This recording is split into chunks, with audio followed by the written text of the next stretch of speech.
one of our big takeaways from yesterday after talking to Bears GM Ryan Poles, after hearing what he had to say when he spoke at one of the podiums behind us, after hearing what Coach Matt Eberflus had to say, that caused us to come to some conclusions about what they're going to do at quarterback. That's the question of the moment. Let's hear a little bit from Coach Matt Eberflus from yesterday at the podium on what he's looking for in a potential franchise quarterback.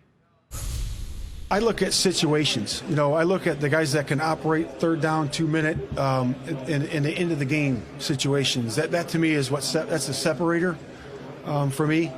And then you look at toughness. You got to look, and toughness for a quarterback really is about the mental toughness to be able to stand in the pocket and deliver the ball, and then also have the discernment to be able to move out of the pocket and create when it's necessary. So, and they come on all different shapes and sizes. But it's always been fun to evaluate those guys.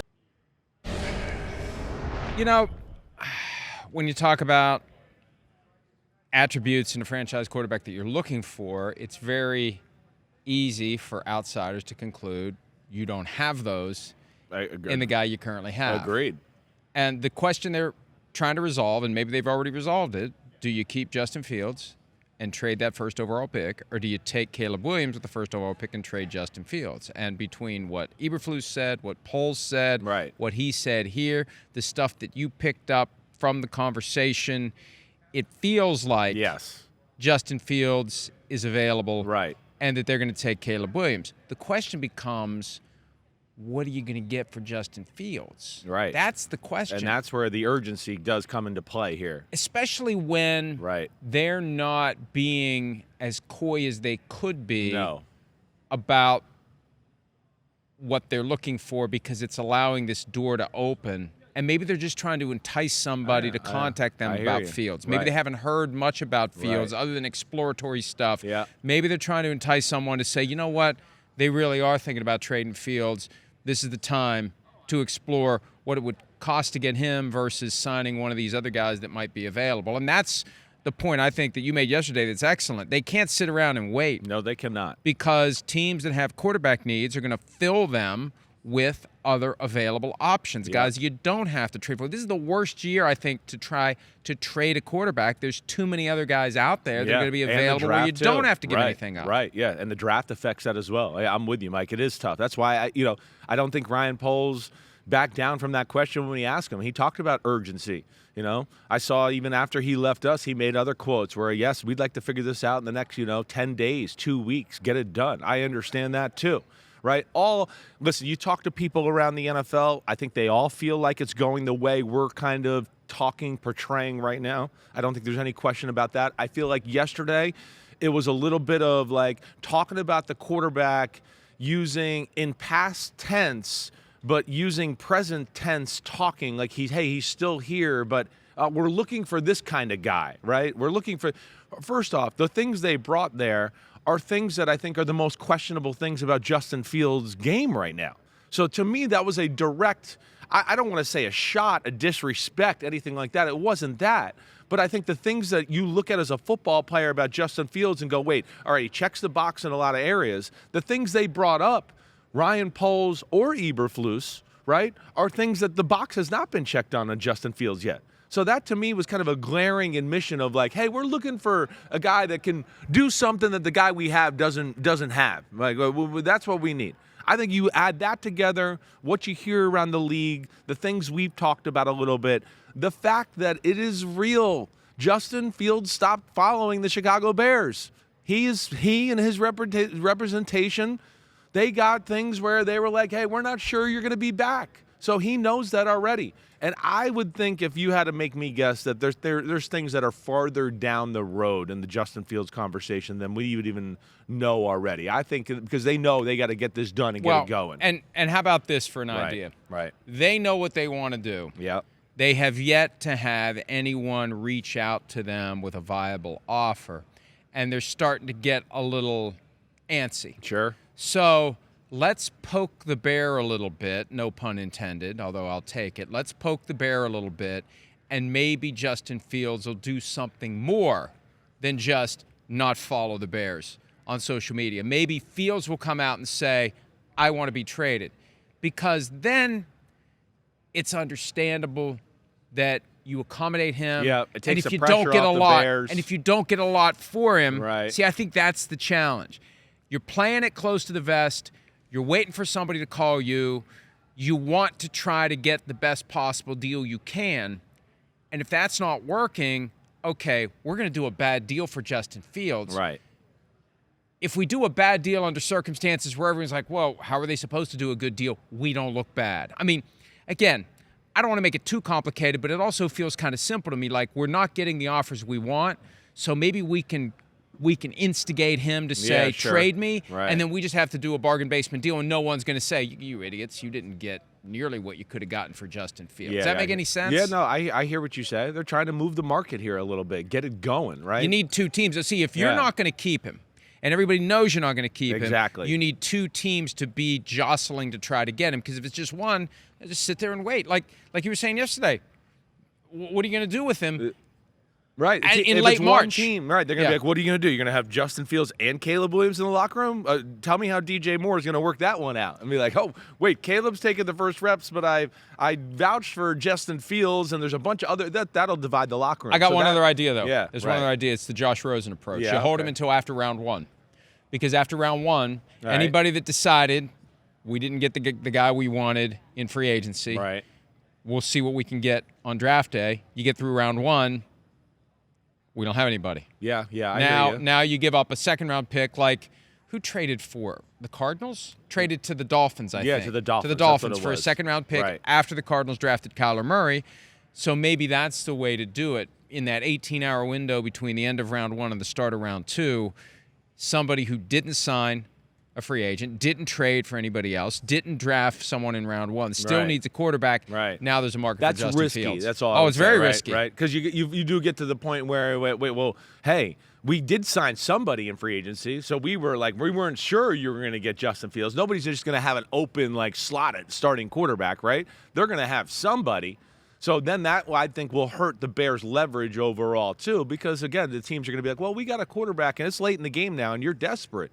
So, again, I think back to our original thing, I think, what you're sniffing out, what I'm sniffing out, what we're talking about, I think makes the most sense. I think those comments were under the radar pretty strong yesterday.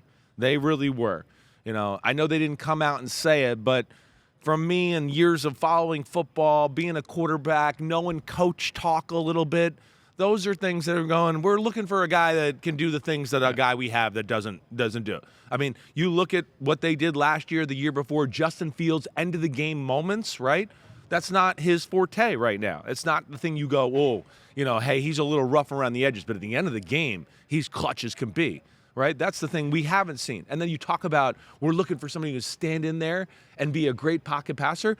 Poles and Eberflus said the same thing about basically the quarterback needs to get better at that, right? So between all of that, the fact that he's not their guy, right? The fact that Ryan Poles came from Kansas City, the fact that from the little I've seen so far, Caleb Williams stands alone as the top quarterback in the draft, I just feel like it's going that way. The big question to me is, who besides Atlanta and Pittsburgh maybe, which I'm not sold on Pittsburgh and the Justin Fields thing yet, is really going to get into the action of trading for him? That's going to be the big thing to me. How about Washington? I know. I wonder, Washington the same thing, right? And makes some sense, but new regime, right? Do they want to go with a guy that's kind of got, I don't want to, not a bad rep, but people are like, oh, we're not sure yet, right?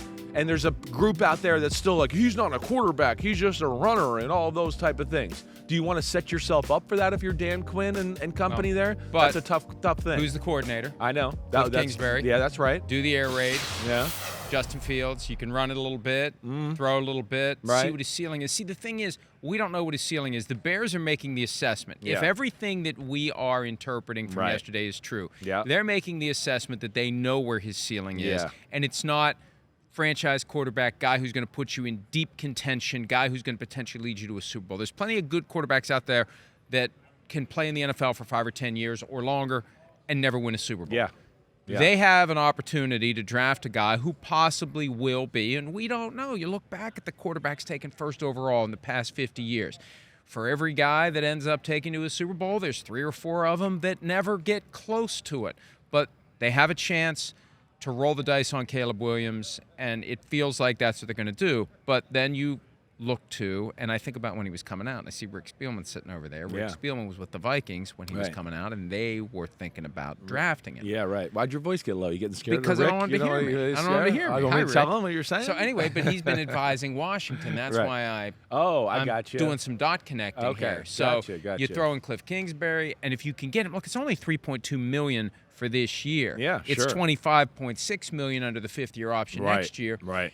I think part of it too is whoever acquires Justin Fields needs him to come through the door understanding he's got to prove himself. He can't expect a new contract right away. Yeah. Best he can hope for is you get traded and they pick up your 5th-year option. Right. You know you're going to make $25 million next year, which when you look at the quarterback market really isn't all that much. Yeah. But you go and have a good year in 2024, you're going to get your financial reward in 2025. No, I hear you there. I mean, there's positives if you believe in the guy, right? And you know, I think me and you probably believe in him maybe more than the majority of the NFL or the public a little bit to a degree, right? But yeah, I mean that's a good deal if you go, wait, we think he is the guy and he could be the starting quarterback. We've seen enough moments from him, and this is the thing that Peter King likes to say that Bill Walsh said. If I see a guy do something once, I can coach him to do it all the time. It's funny. My dad and I were talking about this week. And so we've seen enough from Justin Fields that, like, there's something there. Right. Can you coach him to do it all the time? Yeah. And I think that if Ryan Poles and Matt Eberflus had drafted Justin Fields, maybe they're more invested. Right. And here's the other side of it, too. Yeah. We were talking about this last night at dinner. Right. If you're a coach and a GM that might be in a little danger. Yeah. Might be in grave danger. Is there another kind? Right. And you draft Caleb Williams, you get 2 years. Oh, you definitely. You buy yourself a little time. You get a little cushion. No doubt about it. There's something to be said for that, too. That's just the real world, I want to stay employed dynamic that is also at play. Yeah, so, buys you a little cushion. Yeah. Now watch, they'll end up trading the number 1 overall pick today. We get to Washington, right? They're the number 2 pick. They got the pick of their litter. Yeah. They can do that. Right. If they can take Drake May, they can take Jaden Daniels. Exactly. Or they can take Marvin Harrison Jr. So you're right. They could do that. You know, I think at the end of the day, they're sitting pretty there, though, at the quarterback position. They got receivers, right? That's something that you and I talked about a lot during the year. They got some firepower. They have Marvin Harrison Jr. No, they don't have Marvin Harrison Jr. I understand that. But it's a team that's got a lot of other holes, too, as well. And I look at it and go, it's kind of the point you made a few minutes ago. You said, well, yeah, Cliff Kingsbury. I just go, Justin Fields, that you're going to Cliff Kingsbury? I don't see that. You don't think that works? No, I don't think it does. I mean, again, Cliff Kingsbury, everything is throw the ball, boom, boom, boom, boom, boom, boom. No run the ball. We don't have anything there. I mean, to me, that's not going to be Justin Fields' game. You want to have a little mixture. You want to have something that goes in there. I'm thinking what Kyler Murray did in Arizona. I could see Justin Fields doing some of that. Yeah. Quick read, get rid of the ball, don't hold on to it, don't have to make a ton of decisions. Right. Just boom, that guy, boom, this guy, boom, that guy, and then run sometimes. So we got Washington. We'll throw in there for the conversation. Let's see if they'll put the graphic back up. Pittsburgh, of course. I think we all think they're going to make a move to some degree. The one you come back to, though, is the one at the top of the list. It is Atlanta Falcons. They have a desperate need for the quarterback. They have an offensive, to me, personnel set that would fit a little bit more of Justin Fields and what he is. Dominant O-line, superstar running back. I can run the ball. He can run the ball. I can fake it to him. I can go that way. We can run boots. We got all these versatile talents, right? And then I think when you couple, hey, he's from the Atlanta area, right? There's that. And then I look at, again, I'm going to, look into Raheem Morris and the comments he made yesterday.